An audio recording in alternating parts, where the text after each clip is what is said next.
জুলাই আগস্টে যে মানবতা বিরোধী অপরাধ সংঘটিত হয়েছিল সেগুলোর বিচার প্রক্রিয়া ক্রমান্বয়ে আমরা একটার পর একটা বিচারের আনুষ্ঠানিক যাত্রার মধ্যে প্রবেশ করছি। গত 5ই আগস্ট 2024 সালে ঢাকা মহানগরীর চানখারপুর এলাকায় 5ই আগস্ট বেলা 12:30 থেকে 2টা এই সময়ের মধ্যে 6 জন নিরস্ত্র শান্তিপূর্ণ বিক্ষোভকারীকে, তার মধ্যে অধিকাংশই ছিলেন তরুণ, তাদেরকে গুলি করে হত্যা করা হয়।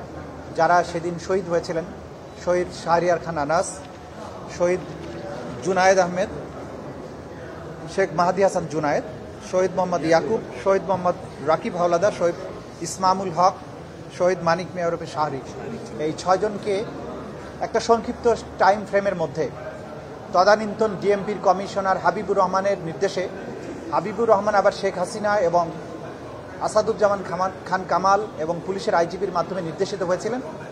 তারা সেখানে ওয়্যারলেস মেসেজের মাধ্যমে হাবিবুর রহমান লেথাল ওয়েপন ব্যবহার করে গুলি করে যে শেখ হাসিনার নির্দেশ ছিল সেটাকে কমিউনিকেট করেন এবং অফিসারদেরকে নির্দেশ দেন গুলি বর্ষণের জন্য।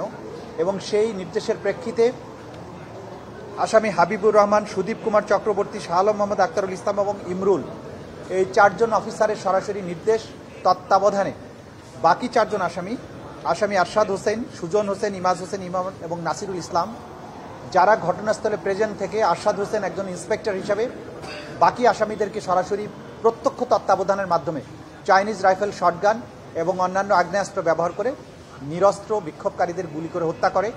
এবং তাদের এই যে হত্যাকাণ্ডের যে দৃশ্য, হত্যাকাণ্ড চলাকালীন সময় তাদের পুরো এই ঘটনাগুলো বিভিন্নভাবে ভিডিওগ্রাফড হয়ে যায়। টেলিভিশন, সামাজিক যোগাযোগ মাধ্যম সহ বিভিন্ন মাধ্যমে তাদের এই হত্যাকাণ্ড সংগঠিত করার দৃশ্যগুলো গোটা দুনিয়া এটা দেখতে পায়। তাদের বিরুদ্ধে দীর্ঘ তদন্ত শেষে চার্জশিট দাখিল করা হয়। চার্জশিট দাখিলের পরে আনুষ্ঠানিক অভিযোগে আমলে নেওয়া হয়।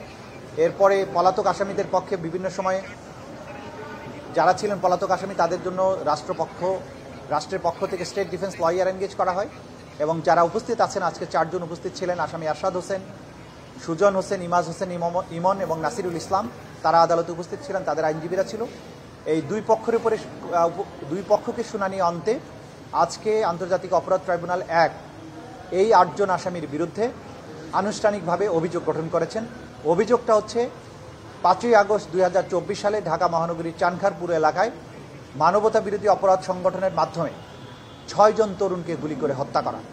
এবং সেই অভিযোগ গঠনের পরে আজকে তাদেরকে সময় দেওয়া হচ্ছে প্রস্তুতির জন্য। আগামী 10 আগস্ট তারিখে প্রসিকিউশনের পক্ষে আনুষ্ঠানিক যে অভিযোগের পরে যে ওপেনিং স্টেটমেন্ট বলে, সেই স্টেটমেন্টের জন্য দিন ধার্য করা হয়েছে। এবং 11ই আগস্ট থেকে এই মামলার আনুষ্ঠানিক সাক্ষ্য গ্রহণ শুরু হবে এবং সেই দিন প্রথম সাক্ষ্য গ্রহণ অনুষ্ঠিত হবে। তিনি কোথায় ছিলেন এইটা মামলার বিচারের মধ্যে দিয়ে প্রমাণিত হবে, ট্রায়ালের বিষয়। এটা উনি আজকে কি বলছেন, দ্যাট ইজ টোটালি ইমম্যাটেরিয়াল। আজকে উপস্থাপিত সাক্ষ্য প্রমাণের ভিত্তিতে আদালত তার বিরুদ্ধে অভিযোগ গঠন করেছেন। তার আজকে বলার বিষয় যে তিনি দোষ স্বীকার করেন না দোষ অস্বীকার করেন। তিনি অস্বীকার করেছেন, অস্বীকার করলে আনুষ্ঠানিকভাবে বিচার করতে হয়, সেই বিচার শুরু হয়েছে। এটা হচ্ছে তার ব্যাপারে কথা। সবাই নির্দোষ বলেছেন এবং ফৌজদারি কার্যবিধি বা আইনে অথবা আন্তর্জাতিক অপরাধ আইনে বা যে কোনো ক্রিমিনাল ট্রায়ালের অভিযোগ গঠনের সময়ে অভিযুক্ত যারা থাকে তাদেরকে অভিযোগ পড়ে শুনানোর পরে জিজ্ঞাসা করতে হয় যে আপনারা কি দোষ স্বীকার করেন। দোষ যদি স্বীকার করে তাহলে বিচার এখানেই কনভিকশন দিয়ে ফেলতে পারে কোর্ট। আর যদি দোষ স্বীকার না করে যে আমরা নির্দোষ, তখনই বাদী পক্ষ যেটা বলছে যে তারা দোষী, তখন তাদের দোষ প্রমাণের জন্য সাক্ষ্য প্রমাণের প্রশ্ন আসে। তো তারা যখনই অস্বীকার করেছেন তখনই এটার বিচার শুরু হওয়ার প্রশ্ন আসছে। একটাই অভিযোগ, একটাই চার্জ, 6 জনকে গুলি করে হত্যা করা 5ই আগস্ট।